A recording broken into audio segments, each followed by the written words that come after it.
outset, change is never easy, but change is what's necessary in America today, and that's why I intend to vote for cloture and vote for health care reform. On the floor of the Senate, in town hall meetings throughout our states and in one-on-one meetings with our constituents, we've all heard heart-wrenching stories of people who have been left behind or forced into bankruptcy or caught in the grip of a health care system that just didn't work as well as it should have. And while each of my colleagues may differ on how to fix the system, I know of no members who are suggesting that the current system is satisfactory. I know of no member who doesn't think that we need to change our health care system. Where we differ, and I say so with great respect to all of my colleagues on both sides of the aisle, is in the way we fix our health care system. And I believe in the free marketplace as the foundation of our economy and as the primary focus that should drive our health care system and our debate. And that's why I opposed the public option and yet supported the market exchanges. I truly believe that a competitive health care system will lower costs and provide better health care for the American people. And I'd like to touch on the issue of abortion. As you know, I have strongly held views on the subject, and I have fought hard to prevent tax dollars from being used to subsidize abortions. That is long-standing, at least 30 years federal law under the Hyde Amendment. I believe we have accomplished that goal. I also have fought hard to protect the right of states to regulate the kind of insurance that is offered and to provide health insurance options in every state that do not provide coverage for abortion. I know this is hard for some of my colleagues to accept, and I appreciate their right to disagree, but I would have not voted for this bill and would not vote for this bill without those provisions. I'd like to acknowledge the assistance of the administration in working with us as well, and perhaps the most remarkable of all has been the leadership of Majority Leader Senator Reid. To craft this landmark legislation and to shepherd it through the legislative process and deal with the many competing interests associated with this legislation and acquire the necessary votes to end the filibuster is an accomplishment of historic proportions.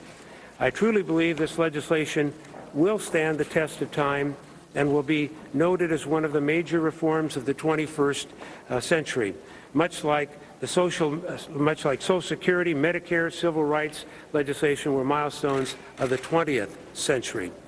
And because of Senator Reid's dedication and hard work, the lives of millions of Americans will be improved. Lives will be saved, and our health care system will once again reflect the better nature of our country. I'd like to take a moment to talk about something that will likely fall on deaf ears. The debate about health care debate has been passionate, and I believe it's been good for the country in many ways. From the far right to the extreme left, the American people have voiced their opinion. That is good. That is part of our democracy. What has been disheartening about this debate are the reckless and ludicrous claims that have been hurled at one another from both sides in the heart of the debate.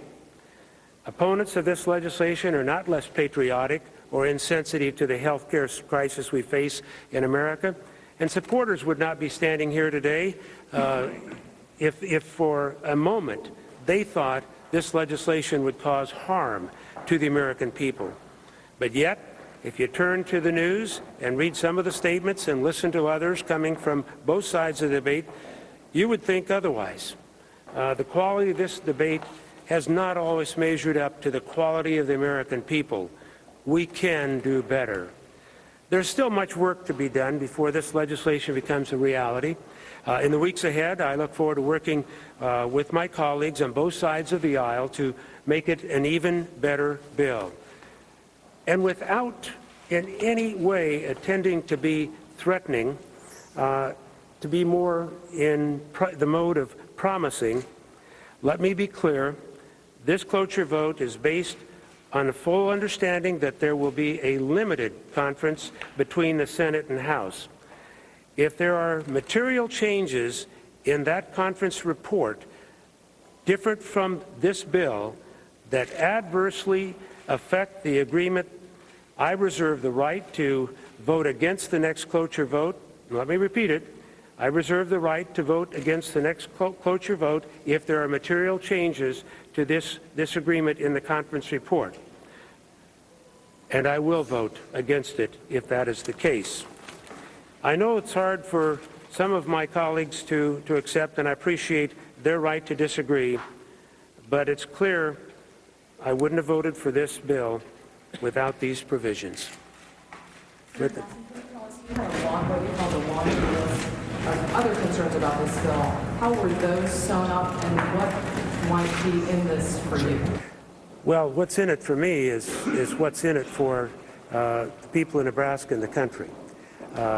First of all, I have opposed any kind of public option that would undermine the private insurance of 200 million Americans.